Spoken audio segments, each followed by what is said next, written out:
Lleva por nombre subjetividad como agencia y herencia del proceso de socialización política de estudiantes de diversas instituciones universitarias.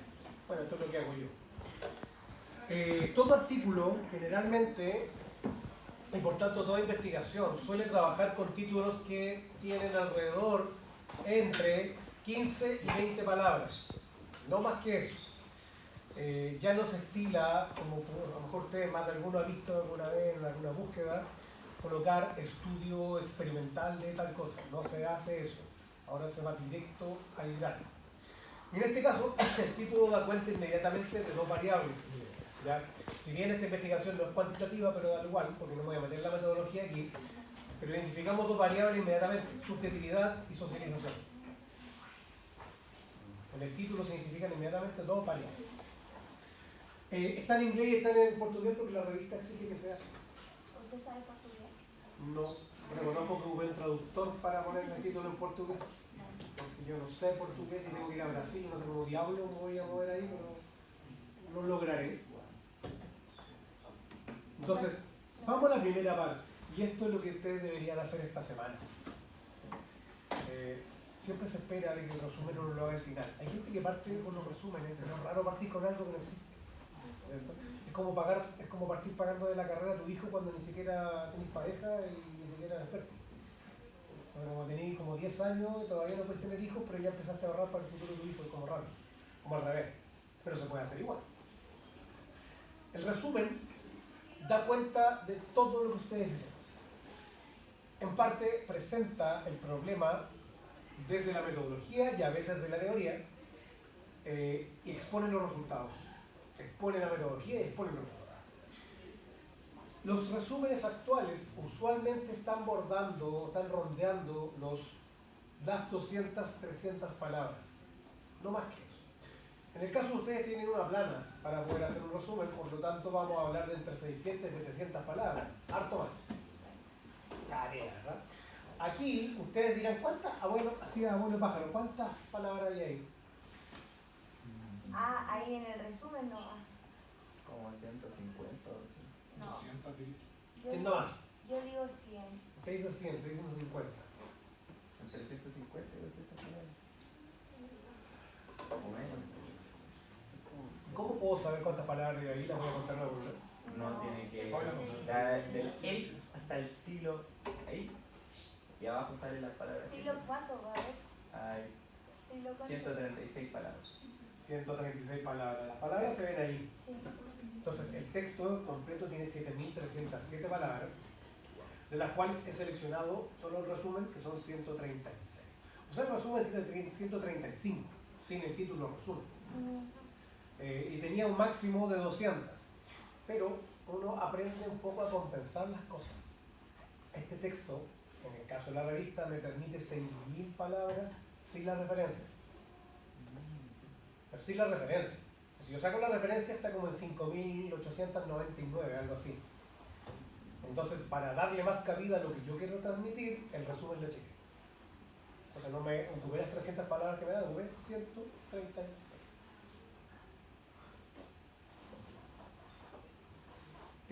El uso de inteligencia artificial es bastante bueno para hacer resúmenes en este sentido.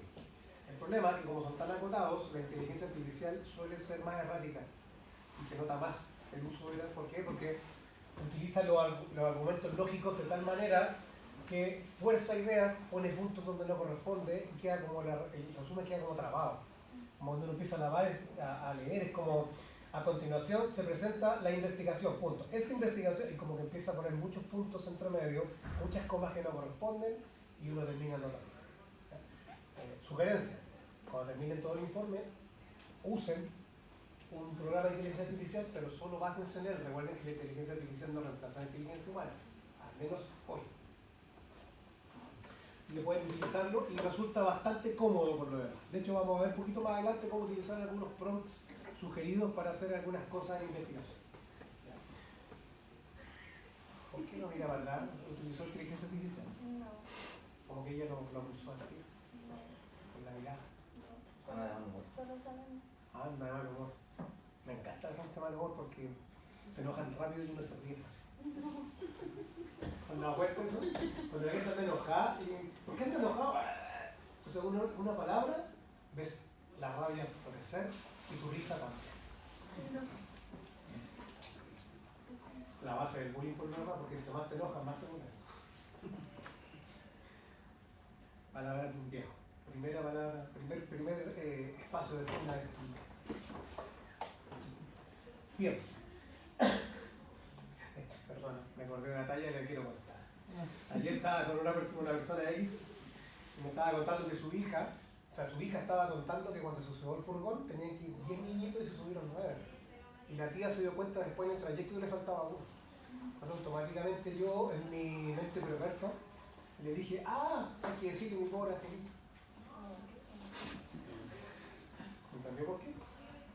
Yo mi pobre angelito. Sí, pues más antiguo. Pues lo dejaron botado solo. Antiguo. Entonces mi pobre angelito. Es antiguo. Entonces hoy día probablemente cuando dijo buenos días, ¿cómo está mi pobre angelito? Es un clásico. Adelante, ¿cómo es? Para mí fue chistoso.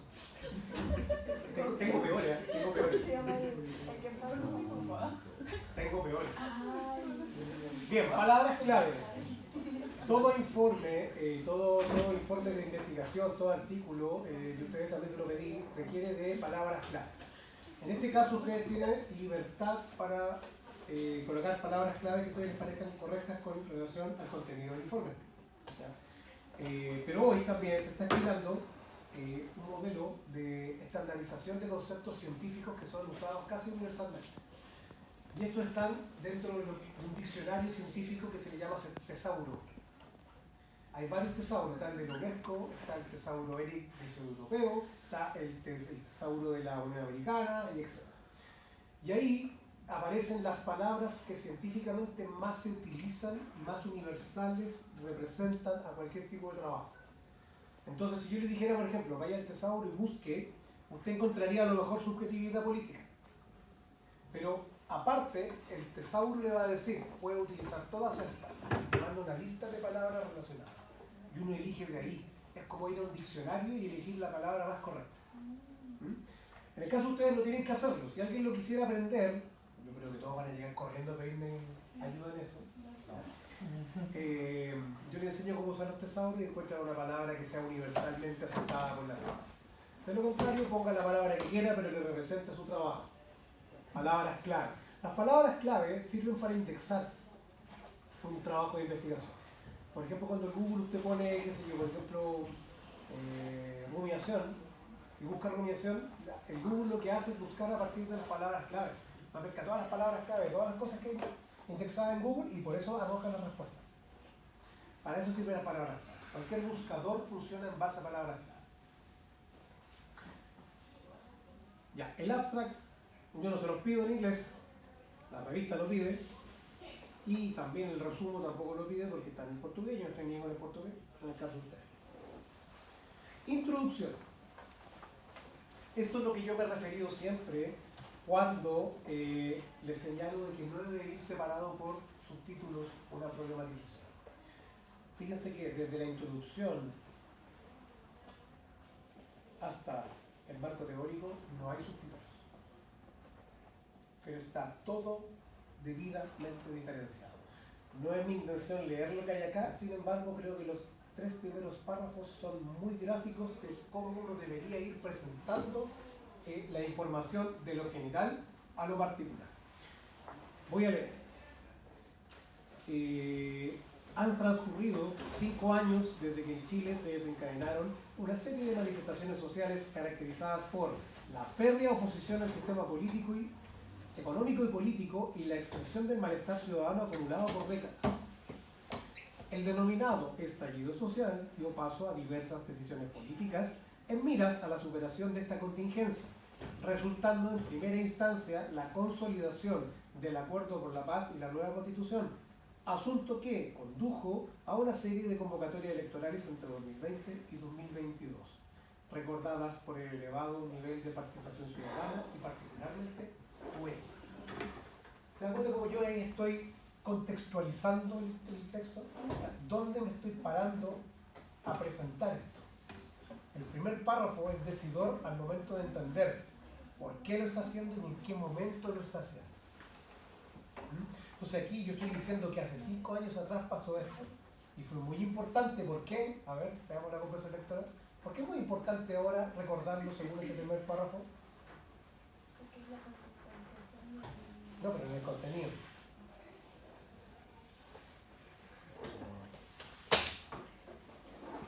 Porque está relevando algo que aparece en el título de la investigación. ¿Cuál era el título? Subjetividad. Pero aparte de la subjetividad, miren, estudiantes de diversas instituciones universitarias. Entonces, parte contextualizando el hecho de que, dado lo que pasó hace 5 años atrás, fue muy importante de que todo el mundo se interesó, pero particularmente los jóvenes. ¿Y por qué particularmente los jóvenes? Vamos a ver. En el plebiscito voluntario es importante algunas aclaraciones cuando uno va escribiendo. Aquí, ¿por qué dice voluntario? ¿Por qué creen ustedes que pongo voluntario? Porque se ha documentado, y esa es la parte teórica que uno debe saber, se ha documentado que frente a la contingencia política de los últimos 20 años, y más aún cuando es voluntaria, las juventudes tienden a alejarse y decir, entre otras cosas, no me interesa. Entonces, cuando es voluntario, no les interesa. Por tanto, no voy, me quedo acostado. Como hoy día, que ustedes se han quedado acostados para el pan. ¿Verdad? Entonces, es como lo mismo, no me interesa. Por tanto, estoy resaltando esto. En el plebiscito voluntario de 2020, cuyo objetivo fue la aprobación o rechazo de una nueva constitución política, marco, sin meterme en el detalle, porque a nadie le importa el detalle, se registró una participación de 7.534.189 personas, donde un 24,24% correspondió a personas con edades comprendidas entre los 18 y los 29 años. O sea, jóvenes. 24,24%. Es prácticamente el 25% del padrón electoral. O sea, de 7,5 millones de personas, ¿de cuántas estamos hablando? Que son jóvenes. A ver las matemáticas. 1,5 millones. ¿Ah? Más o menos 1,5 millones en fracción. O sea, harta. Luego. Y aquí va la primera cita en APA. Esto se conoce como cita parentética. O sea, está dentro de los paréntesis. ¿Quién dijo lo anterior? El CERVEL. El CERVEL. ¿Qué significa CERVEL? Servicio de no sé. Servicio electoral. Ah, sí. Y a partir de APA 7, usted coloca directamente la sigla, en este caso, de un organismo público y no tiene que colocar su nombre. Si usted encuentra una cita donde diga, por ejemplo, Servicio Electoral de Chile, entre paréntesis, CERVEL, eso es APA 6. Así para que no se confunda. Acá, desde la primera vez, se utiliza CERVEL como es una sigla de cualquier otra cosa, puede ser MISAL, INEDUC, ¿no? Y eso fue el año 2024, o sea, la información anterior fue recogida el año 2024 de un lugar llamado CERVEL. Una tendencia similar se observó en 2021 en el marco de la elección de una convención constitucional derivada de los resultados del plebiscito previo, donde la votación juvenil constituyó el 21,4% del total. O sea, lo que se está relevando ahí es que hay una continuidad, hay una pequeña baja, pero muy baja, que puede ser producto de un montón de cosas. Recuerden que de un año a otro hay mucha gente que pasó de los 29 a los 30 años y ya no sé cuánto. Y ahí tal vez pueda haber ido menos personas que pasaron de los 17 a los 18. Esa parte no importa, porque es tan marginal el valor en términos porcentuales que podemos hablar de una tendencia alrededor entre el 20 y el 25%. Ya en el plebiscito de salida de 2022, y se va avanzando en la historia, pero con datos de carácter obligatorio, y ahí se marca la obligatoriedad, con un fin. Cuando uno pone ahí carácter obligatorio, estoy haciendo lo que se conoce como un párrafo o una idea sugestiva. Estoy sugestionándoles a ustedes algo. Porque si antes dije que era voluntario, ahora estoy diciendo que es obligatorio. ¿Y con qué fin? Con el fin de dejar en claro que cuando fue obligatorio se consolidó un 22,1% de participación juvenil. O sea, que cuando es obligatorio todos tienen que ir, los dos anteriores en voluntario fue la misma tendencia. Por lo tanto, el porcentaje se mantuvo. Dato interesante en términos descriptivos y comparativos. sea, si cuando es voluntario tenemos 24 y 21, y cuando es obligatorio tenemos 22, significa que en voluntariedad la mayoría de las juventudes estuvieron presentes. Ahora, dejando en un terreno marginal la media de votos nulos o blancos y no superando el 1,5%, 1,55%. O sea, es un valor tan bajo en relación a 12 millones de votos, o sea, son 12.000 votos a nivel nacional en infracción que votaron nulo o blanco. Miren cómo empieza el párrafo que sigue. Pese al documentado desinterés y desconfianza juvenil hacia la política institucional, que en cifras no superaba el 39%, lo dicen un montón de sujetos ahí, los niveles de involucramiento político para el periodo 2022, contrariamente, mostraron un alto e inesperado nivel de participación de este grupo etario. El arriesgado supuesto, tensión, problema, el arriesgado supuesto de que la manifestación juvenil de reparos y críticas hacia el sistema político y social actual se harían sentir mediante una alta abstinencia deliberada en el proceso o por una alta cantidad de votos nulos blancos no fue efectivo en virtud de la expresión personal por una de las opciones previamente determinadas, todas aquellas representativas, por cierto, de un escenario político al menos declarativamente alternativo inspirado en la ciudadanía, bla, bla, bla, bla. ¿Se fijan dónde está el problema? La teoría y las investigaciones dicen que los jóvenes, en palabras concretas, Chino Ríos, estaban ni ahí, pero no se ausentaron, participaron, y aún así, participando, que no podrían haber esperado, como me pasó a mí cuando fui vocal de mesa, encontrarse con el 50% de los votos que tenían dibujados penes, dedos levantados, garabatos en contra de los presidentes o en contra de los políticos, ¿no? Los jóvenes optaron por una opción. No deja de ser interesante. ¿Por qué? Porque hay una tensión entre lo que se esperaba que hicieran los jóvenes y lo que hicieron. Qué interesante. Más allá de que ustedes entiendan este tema, que sería interesantísimo que lo pudieran entender y quisieran entenderlo obviamente, lo que quiero que se den cuenta es cómo uno va armando esa historia y le va metiendo datos y va argumentando y contraargumentando los hechos para llegar a un problema de investigación. Vamos a las citas. Todas estas son citas de características parentéticas, están dentro de los paréntesis. Tenemos un primer autor, Muñoz Tamayo. Ustedes ya deberían saber, por APA, que se colocan los nombres y los apellidos tal cual vienen en el artículo. En este caso, Muñoz-Tamayo asumió una perspectiva de género y quiso colocar el guión para que no se perdiera su nuevo apellido. ¿Ya? Entonces, eso. Se supone que su papá es apellido Muñoz y su mamá Tamayo. Se supone, puede ser al revés, no lo sabemos, no nos importa. Pero están los dos. ¿Ya? Y él publicó el 2014. Luego viene un sujeto que nunca lo han visto, con otras personas, y ahí aparece et al. ¿Por qué? Porque el que aparece es el primero de la lista. Y los demás quedan en et al, que es una sigla que significa y los otros, en latín. Et y al otros. Entonces, APA ha optado a partir de la versión 7 de eliminar a todos los demás autores desde la primera mención. ¿Por qué? Para que no ocupen espacio. Porque si ustedes ponen los apellidos de 20 personas, sobre todo en las investigaciones de medicina, que son 30 autores, porque colocan hasta el que puso la inyección, entonces se pierde mucho espacio, sobre todo cuando un informe, que en el caso de ustedes tienen páginas. En el caso de los artículos piden cantidad de palabras. Entonces si yo pido, por ejemplo, acá 6.000 palabras y voy a ocupar 30 solamente en citar nombres, no tiene sentido. Publicación de 2023, INJUV, Instituto Nacional de la Juventud, 22, y finalmente Sarsuri, el año 2016. ¿Qué les llama la atención de ese orden? ¿Cómo está ordenado? Alfabéticamente. Ahí está ordenado por año. Ah. Y de hecho hay un error aquí, con su qué. Eso es lo que no debe ocurrir. Uno de los grandes problemas que existe hoy en día es que se tiende a ordenar estas cosas tal cual como aparecen. Por año. Y no debe ser ordenado por año. De hecho, tampoco está ordenado por año, está desordenado, ¿se dan cuenta? Sí. Tiene que estar ordenado, ¿saben cómo? Por orden alfabético.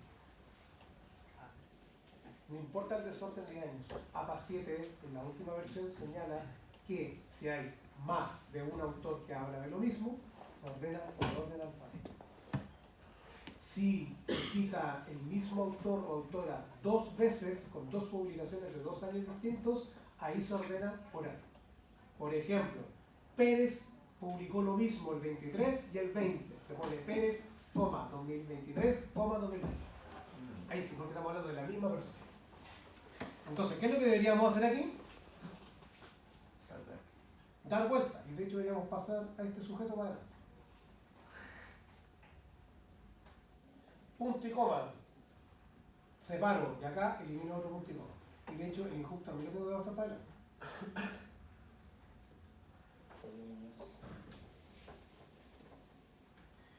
Y ese sería el orden de presentación.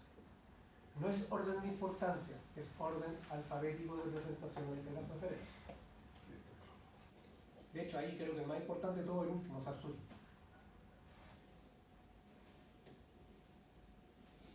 No lo voy a guardar porque después tengo que ocuparlo en otro. Bien. Citas parentéticas nuevamente. Reguillo, 2003, punto y coma, Russo, 2020. 2 autorías, 2 años distintos que hablan prácticamente lo mismo y han sido parafraseados. ¿Qué significa la paráfrasis? Que no copio textual, sino que hago una interpretación y lo escribo.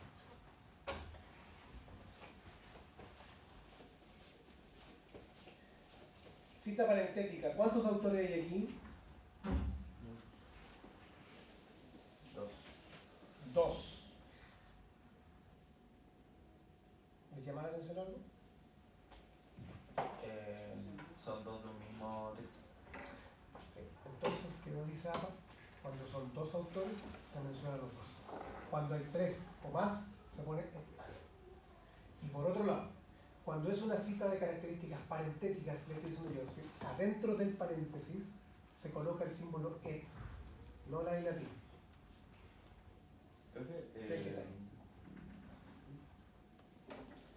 Entonces, en la nueva versión de APA ya no se pone, por ejemplo, la inicial del nombre. Nunca se ha puesto la inicial del nombre, yo no sé por qué le ponen la inicial del nombre. ¿No? A ver. Nunca. Yo vengo trabajando desde el APA 4 y nunca hemos puesto la inicial del nombre. Entonces, desde solo apellido. Solo apellidos. Ok. Las iniciales se ponen en las referencias. Ah, ok. Que vamos a ver la lista de referencias. ¿Qué pasa si yo pusiera, por ejemplo, aquí, en vez de Alvarado et al, pusiera para Herrera y Garzón? Como no es una cita parentética, dentro del paréntesis, ahí pongo la I latina.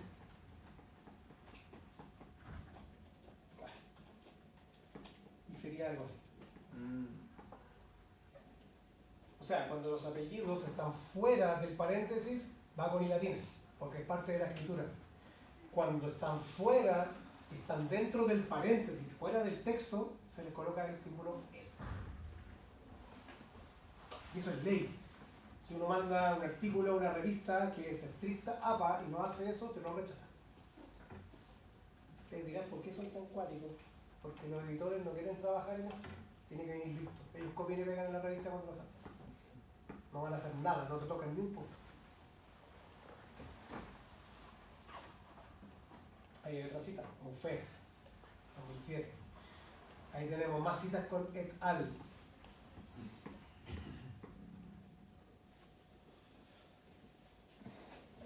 Bueno, vamos a seguir avanzando, se parece algo nuevo porque tenemos que ir viendo el tema de las tablas. Ahí hay unas diferencias de citas. Mira, hay una cita parentética al final de un párrafo y una cita libre de entrada.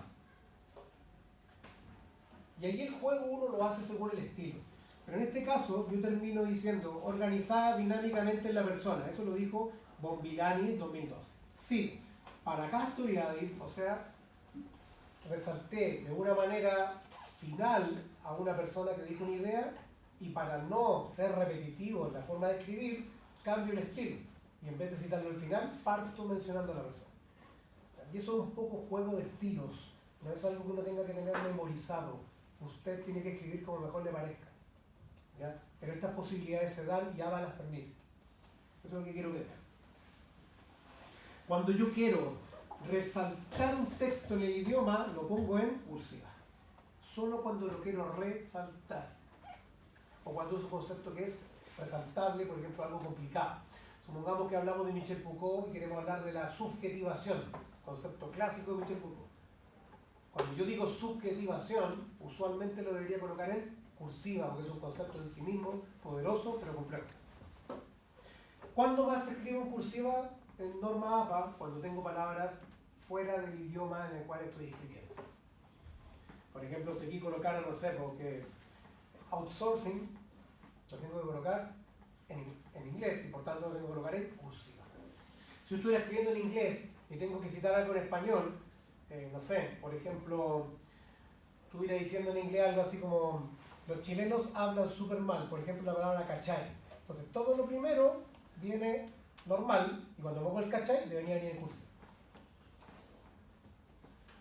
Y en cualquier idioma, si usted quiere en alemán y quiere una cita en español, ¿ya? Si tienen alguna duda de esta cosa me avisan. ¿Ya?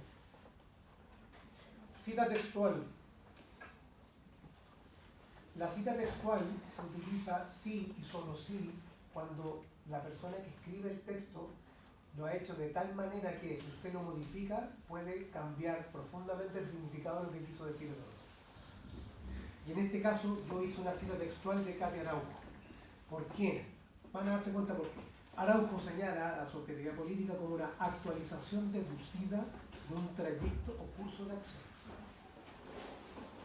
Que son palabras que para mi gusto están súper bien puestas ahí y si yo le cambio una de ellas puedo modificar lo que quiere decir el autor.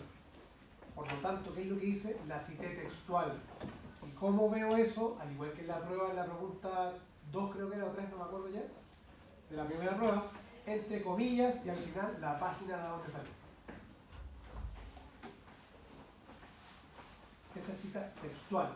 O sea, ahí yo puedo decir que Katia Araujo o Araujo, como dice ahí, dijo esto y lo dijo. Las otras anteriores es la idea que dio esa persona. Acá lo dijo textual. ¿Me van siguiendo? Cuando les digo al principio que esto es lo más fácil que hay, es al mismo tiempo lo más fome que hay. Sí, hay que reconocerlo, pero hay que reconocerlo. Bueno, aquí tienen a un gran amigo de ustedes, me imagino que lo extrañan mucho. Don Michel Foucault está citado ahí. Ahí hay otra cita parentética de 2, por lo tanto está con el eco. Acá hay más citas que uno va intercalando distintas opiniones o distintos comentarios cuando habla un marco teórico. Fíjense que en un párrafo yo no ocupo un solo autor, ocupo mucha gente. Mucha gente. Entonces, ¿qué pasa? Cuando ves marco teórico, depresión es esto, y pones un solo autor por el tremendo párrafo, parece más un glosario, parece más un diccionario, no parece un marco teórico. Un marco teórico tiene que buscarlo algo más o menos así, donde van intercalando ideas y armando la teoría. Ahí aparecen los autores que están, es como hacerlos conversar. Es como decir aquí, Himmelweis y Smith Martins conversando dijeron tal cosa. Y por otro lado, Bernstein y Macquay le respondieron otra cosa distinta. O sea, como que están dialogando. Esa es la idea del marco teórico.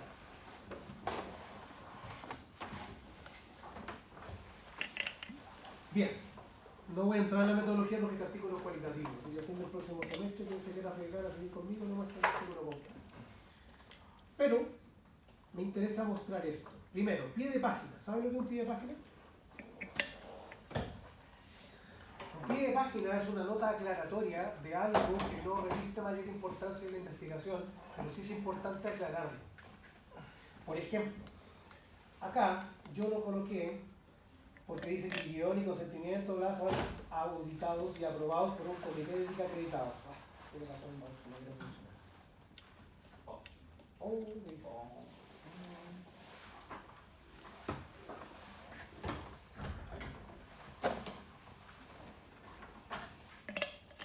Ahí. Comité de ética acreditado.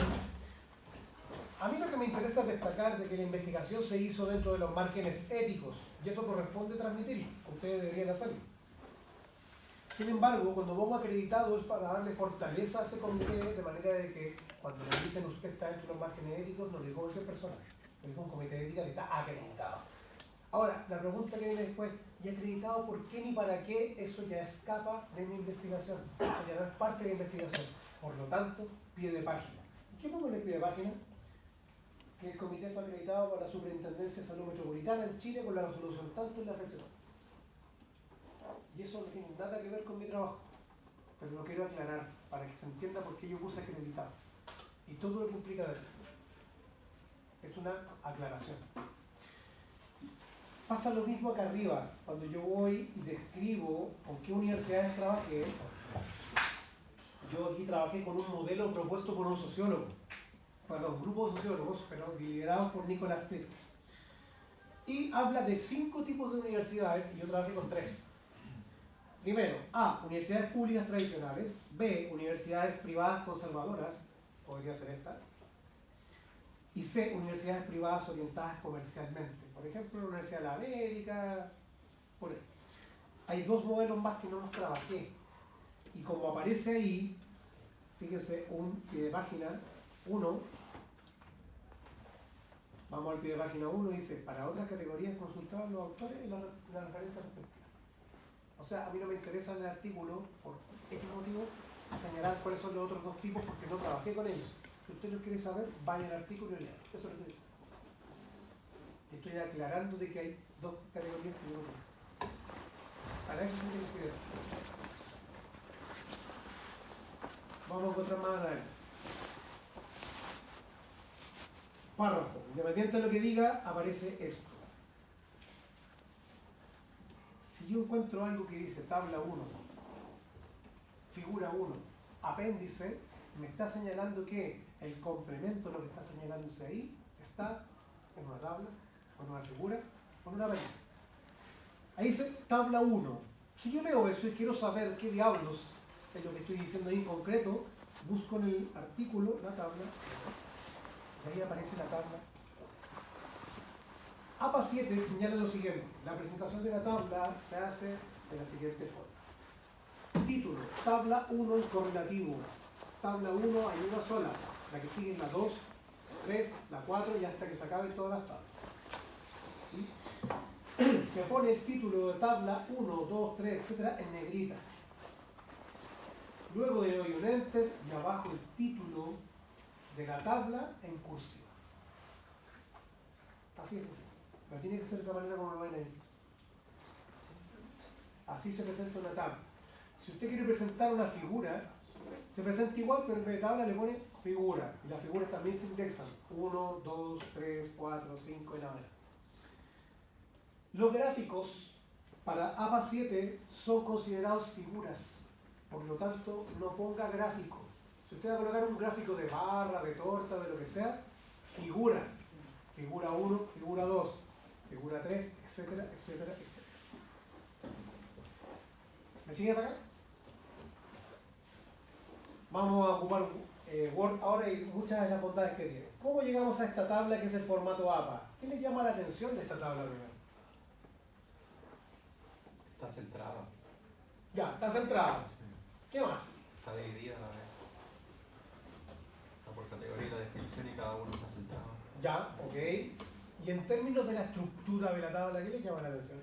No tiene márgenes. No tiene márgenes, no tiene las líneas. ¿Por qué no lo dice así, así? Dígalo con ganas, mencione. ¿Qué es lo que le falta a la tabla? La línea vertical. La línea vertical. Usted sabe mucho, tiene que decir, tiene que gritarlo. Si no, cuando va al estadio, ¿viste?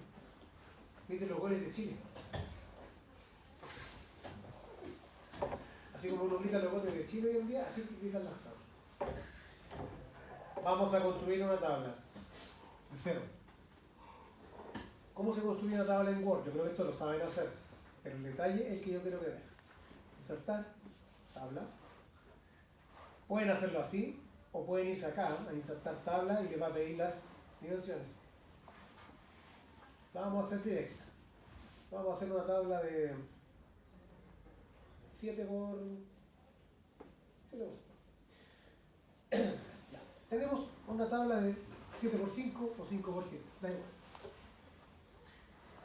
Vamos a empezar a llenarla con cualquier cosa. Variables. Vamos a hacer una correlación.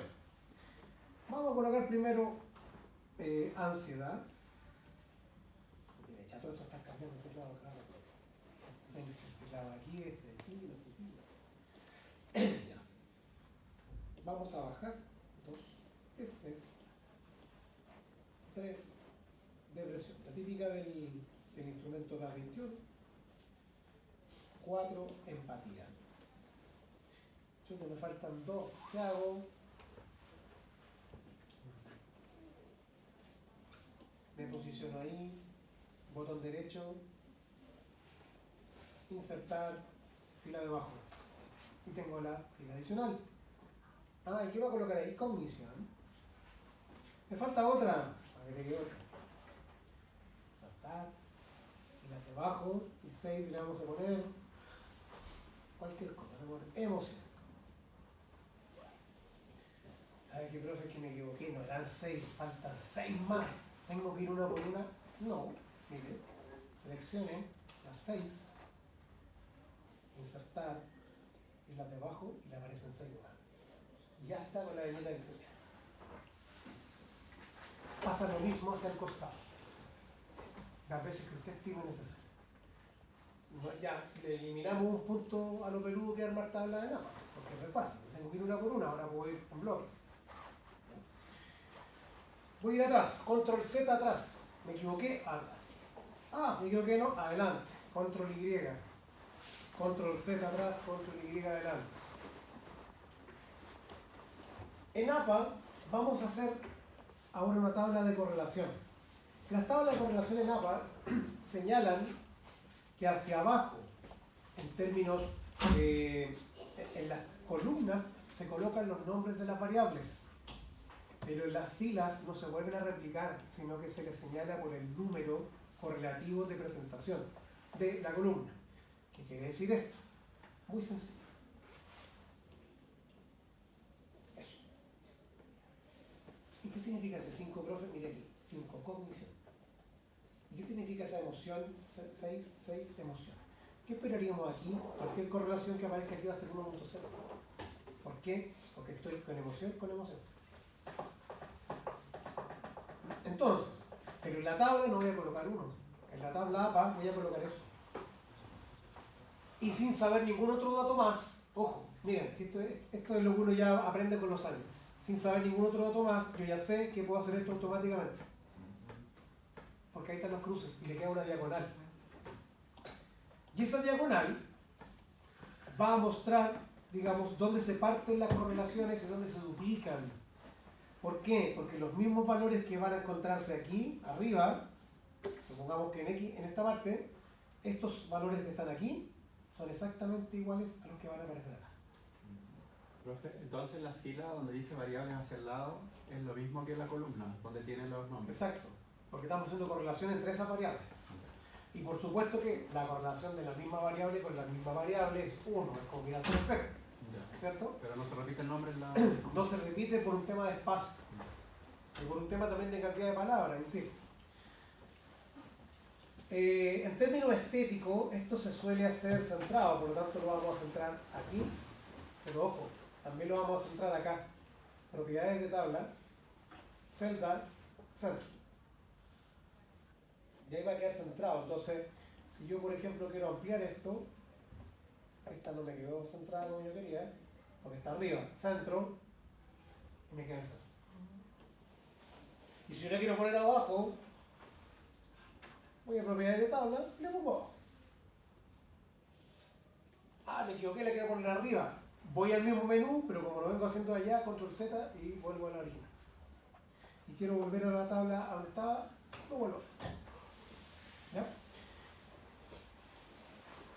Yo sugiero, y esto es una sugerencia, no es algo obligatorio, es lo que yo particularmente hago según mi propia estructura y mi propio toque. ¿Ya? Yo trabajo todas las tablas con todas las divisiones primero, y cuando tengo claridad de que no me falta nada, ahí recién empiezo a eliminar las distintas barras. Entonces, por ejemplo, acá yo podría decir 0.93, 0.87, 0.65, 0.89 y 0.98. Y después empiezo a llenar acá 0.76, 0.65. Vamos a colocar una que no haya nada. Mira, tramposa parece. Vamos a colocar una que tenga poco, débil, 0.32. Y aquí vamos a colocar 0.57, 0.87 y 0.57. 0.42 y, o 43, 0.56, 0.76. Y tenemos las correlaciones. Ese es el valor de la correlación, según tabla APA. ¿Ya? Ahora, ¿por qué no lleno los de arriba? Porque debería copiar lo mismo. Miren, si yo cruzo emoción con ansiedad, me da 0.98. Pero si yo cruzo ansiedad con emoción, miren, el valor este se repite acá. Por lo tanto, por eso queda eliminado. ¿Para qué? Vamos a duplicar la información. ¿Y cómo sé la significancia en APA?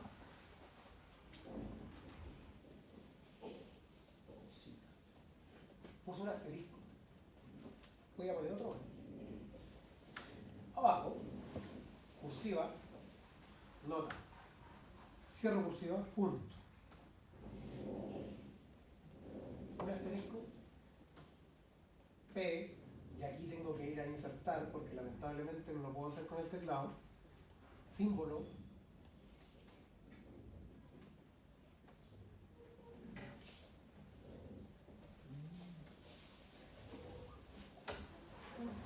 punto y coma,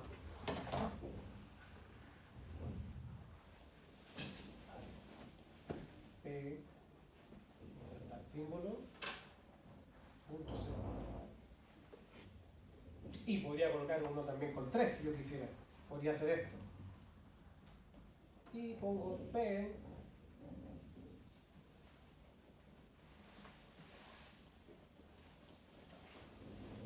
Entonces, cada vez que yo voy a colocar una correlación, la significancia se le coloca ahí. Y así se leen las tablas APA. El valor que aparece directo en la tabla es el valor de la correlación. Y los asteriscos señalan la significancia o no significancia de esa correlación. ¿Y cómo sé cuál es la significancia? Búsquenla aquí abajo. Si aparecen dos asteriscos, usualmente los dos asteriscos son una significancia menor a 0.01. Si aparecen tres, que es poco usual, pero aparecen en ciencias sociales, significa que es menor a 0.001, o sea, prácticamente una significancia cero. Y si aparece un asterisco, 0.00. ¿Eh? Así se ve. Ahora, Profe, ¿sí? pero yo tengo que primero ordenar la significancia, ¿no? Tengo que yo mismo tener un orden de qué significa débil, moderado, leve. No ¿Cómo llego confunda ahí? la significancia con el valor de correlación. Recuerde que la correlación tiene un valor, que es cuánto se relacionan, Por eso. y después qué tan importante es esa relación que usted encuentra. Ahí está la significancia.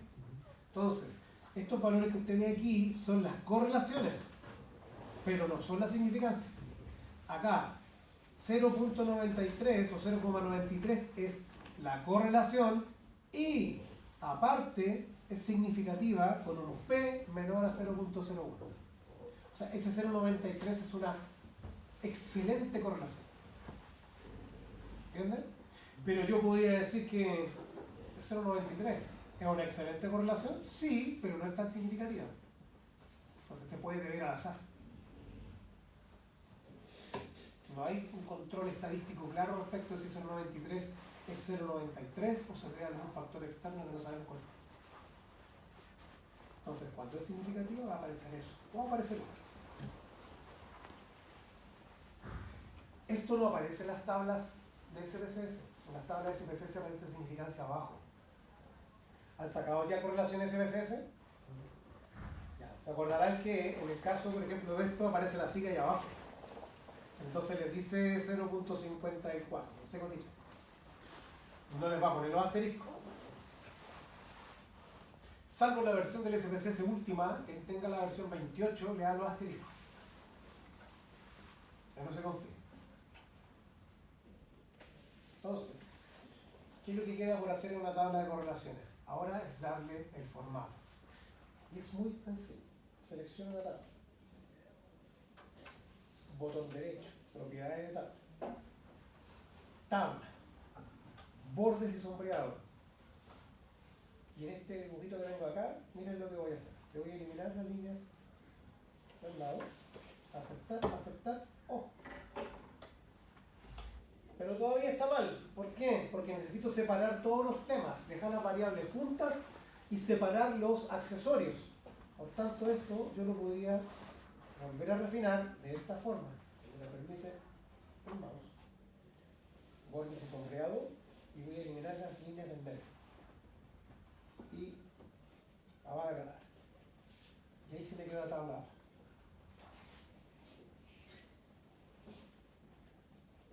Esa es la tabla APA genérica. ¿Se fijaron cómo se hace? Para que todos lleguen a un resultado como ese y nadie después diga es que no supe hacerla. Si todos hacen Word, no es necesario buscar nada adicional, no le pida a ChatGPT que se la haga porque se la hace mal, ya sé lo que digo. Y la hace mal, comete errores.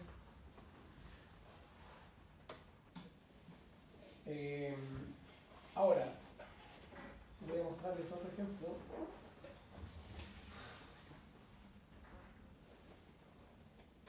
De cuando se presenta una variable compuesta, que es que lo que la mayoría de ustedes tienen, que quiere decir eso, que cuando hay una variable que se divide en dimensiones. Y ahí tenemos una variable que se divide en dimensiones y con tabla APA. Ahí hay 3 variables, pero la primera variable se divide en 4 dimensiones, que son las que están en el instrumento. Así como cuando ustedes dicen, profe, yo estoy midiendo, qué sé yo, la calidad del sueño, pero la calidad del sueño es el instrumento que se divide en 2, la calidad del sueño inducido y la calidad del sueño normal. Está bien, es lo que vimos la semana pasada, hay que agrupar esa variable. Entonces, acá en el ejemplo vemos que la variable general se divide en 4 y luego hay una línea que separa eso.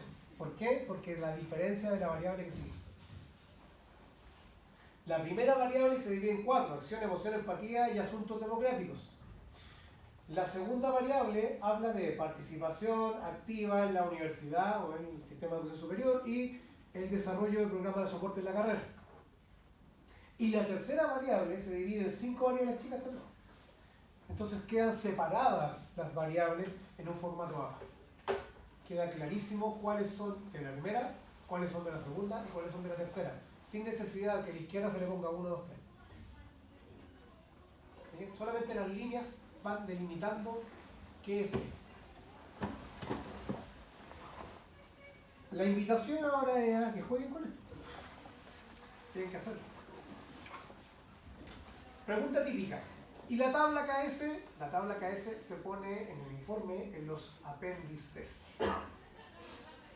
Pregunta que siempre me hacen. Un apéndice es un documento que ustedes, como equipos, crean para su investigación.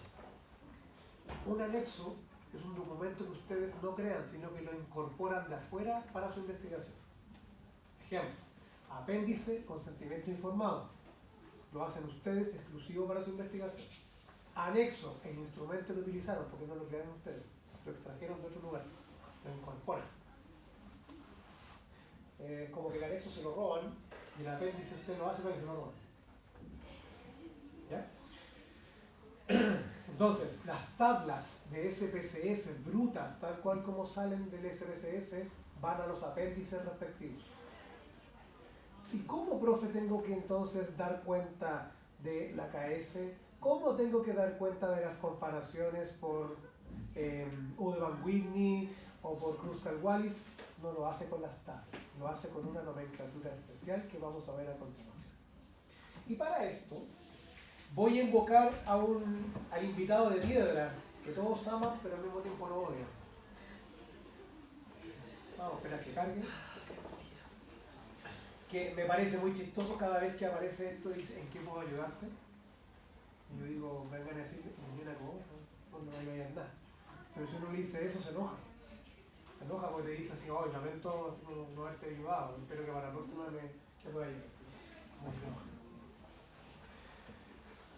El uso de la inteligencia artificial no lo podemos desconocer. Y la verdad que en esta parte yo tengo que dar cuenta de esto, aunque por dentro es como que nada.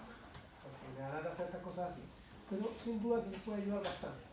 Les ayudan los resúmenes, como les decía hace un rato. Les puede ayudar a obtener material rápido, fácil.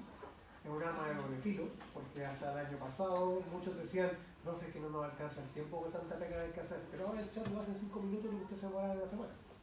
Entonces tiene más tiempo. Dicho sea así, en el chat podemos invocar ciertas cosas que son súper útiles y que no tenemos que andar buscando. Por ejemplo, cómo se presentan los resultados de una prueba KS. Veamos cómo se hace. ¿Cómo le podríamos dar la instrucción a esto? Hay muchas formas. Uno podría agarrarlo a garabato y te va a responder igual.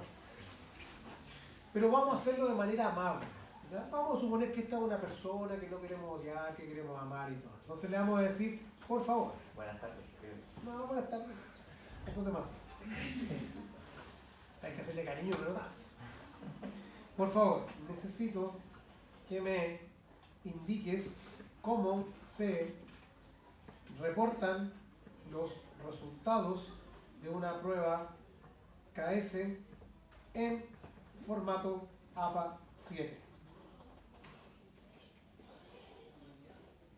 Claro, así como siempre lo hice como que fuera obvio. Claro, yo te explico. Y miren lo que dijo, estructura general del formato APA 7 para la KS. Y dice D, GL igual valor P igual valor. Todos esos valores salen en las tablas que ustedes pueden apreciar. Y así se reporta en APA. El D es el valor del estadístico KS. Está en la tabla. GL aparece ahí al lado también, los grados de libertad, y al final lo que hemos nosotros realizado todo este rato y todos estos días, el valor de significancia, la P mayor a 0.05, menor a 0.05. Ejemplo de reacción.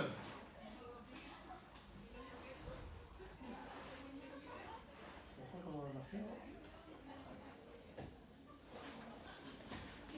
Y ojo, esto le sirve caleta, miren, así en buen chileno, sirve caleta. Se realizó una prueba con los Smirnoff para evaluar la normalidad de la distribución de las puntuaciones de tal variable. Si usted está trabajando con la variable de depresión, de la depresión. De hecho, esto es súper reemplazable y aquí como que no se notaría el uso de la... porque está súper bien redactado. Los resultados indicaron que la distribución no difiere significativamente de una normal, con el valor de la KS, que equivale a 30 grados de libertad, igual a 0.12, con un P igual a 0.200. O sea, distribución es normal. Esto es lo que yo les pido y lo que tienen que hacer en el informe. No colocarme tablas al interior del informe. Las tablas las pegan en los apéndices. Esto es lo que tienen que reportar. Y lo pueden ver aquí. Esta cuestión de inteligencia artificial ahora les dice cómo hacerlo a la primera. Antes uno tenía que buscarlo en un montón de lugares. Ahora esto lo dice a la primera. Y más encima les da recomendaciones importantes. Redondeo. Redondee a 2 o 3 decimales. Tiene sentido. Valores pequeños. Si P es menor a 0.001 se reporta como P igual menor a 0.001. Ahí tiene un error. ¿Ven? Me falta el igual. Menor igual. Cursivas. Las letras estadísticas de P deben ir en cursiva. Eso es relativo. Y uso, la prueba KS se usa principalmente para probar normalidad o comparar distribución. ¿Quieres que adapte el reporte a tus propios resultados? Y encima está diciendo, ¿quiere usted poner su propio informe para que yo se lo haga? Eso es lo que está preguntando. Ahí tienen un ejemplo de cómo hacer un buen prompt o una buena entrada para que el programa te responda de manera clara, precisa y concisa. Es importante destacar que para ciencia, y lo dice en el formato de informe que ustedes tienen que entregar, se puede utilizar el ChatGPT o cualquiera de la inteligencia siempre y cuando usted lo diga en la metodología. Se utilizó como herramienta de apoyo de inteligencia artificial. Y si dice eso, usted en el apéndice, cualquiera de los apéndices, 1, 2, 3, 4, no es lo mismo, tiene que colocar los prompts. ¿Qué son los prompts? Las instrucciones de entrada. Entonces cuando usted dice, se calculó por ejemplo para la KS con la fórmula con inteligencia artificial. ¿Cuál fue el prompt? El prompt que se utilizó fue, por favor, necesito que me indiques cómo se reportan los resultados de la prueba KS en formato APA. Sí. Entonces ahí yo puedo identificar efectivamente cómo usted la utilizó y si los resultados están bien arriba. ¿Se la puede usar? Sí, la puedo usar. No está prohibido. Pero hágalo lícitamente. No lo haga escondido. Si tiene permitido hacerlo, es como que usted saliera al patio de aquí a fumarse un cigarro, pero se esconde para que no lo vean. porque piensa que está fumando un cigarro equivocado. Pero si es permitido, puede fumar el cigarro, a veces cosa. ¿No es cierto? Ahora, le puedo pedir la misma instrucción. Necesito que me indiques cómo se reportan los resultados de una prueba Kruskal-Wallis en formato ABA7. ¿Quién nos dirá? Nos va a decir lo mismo. Porque es súper obvio el argumento lógico que usa la inteligencia artificial. Es exactamente la misma estructura. Respondió de la misma manera. Pero súper claro. Entonces está diciendo que ahora se reemplaza esa D de la KS por una H, que representa Kruskal-Wallis. De hecho, en el SPSS ustedes van a ver que dice H de Kruskal-Wallis. Grado de libertad, nuevamente, eso no se preocupen, aparece en la tabla, lo voy a mostrar ahora. Y finalmente el P valor de significancia, que es lo que ustedes tienen que interpretar. Ya aparece el ejemplo de redacción, se realizó la prueba de Kruskal-Wallis para comparar las puntuaciones entre los grupos. En definitiva, ahí tienen la respuesta a cómo reportar en el informe este tipo de cálculos que tienen que hacer ustedes. ¿Se va entendiendo? ¿Queda claro? Para eso sirve la inteligencia artificial, por no mandar plagiando informes. Profe, ¿dónde se ponen los prompts? En los apéndices.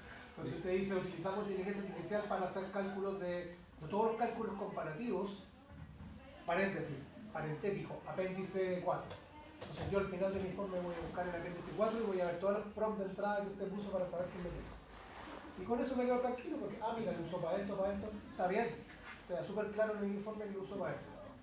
¿No importa? Distinto es que si yo me doy cuenta que todo el informe está hecho en inteligencia artificial, ahí no hay prompt que valga. Está todo mal. O sea, le pongo el 7 al chat que me tengo, pero quiero pongo un 1. Entonces le escribo aquí y digo, oye chat, al estudiante tanto de la UNAP le hiciste un trabajo completo y estaba súper bueno, te pongo un 7. Me decís gracias. Hagámosle preguntas extrañas.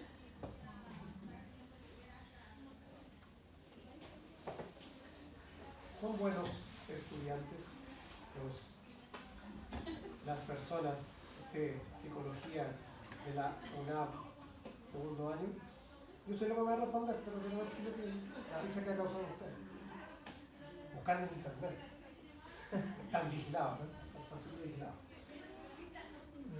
No cuentan con datos específicos públicos que midan su desempeño exclusivo. Sin embargo, podemos hacer un análisis más amplio de la calidad de la carrera y el rendimiento solo. Como contradictorio. Ofrece un plan de estudio estructurado en 5 años con práctica profesional e información tanto teórica como metodológica. La universidad invierte en laboratorios, clínica y tecnología, especialmente la carrera de calidad de salud, entre ellas psicología. O sea, les está contando finalmente lo que aparece en la página web.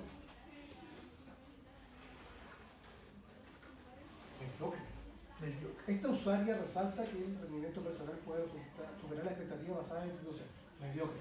Respondieron varios al consultar específicamente psicología en la UNAM. Me he metido aquí. ¿Lo van a echar? Ya, no, si ustedes votan el ramo mañana ya es culpa mía. Resumen punto por punto, calidad académica variada. Bueno, eso yo creo que es una respuesta muy salomónica.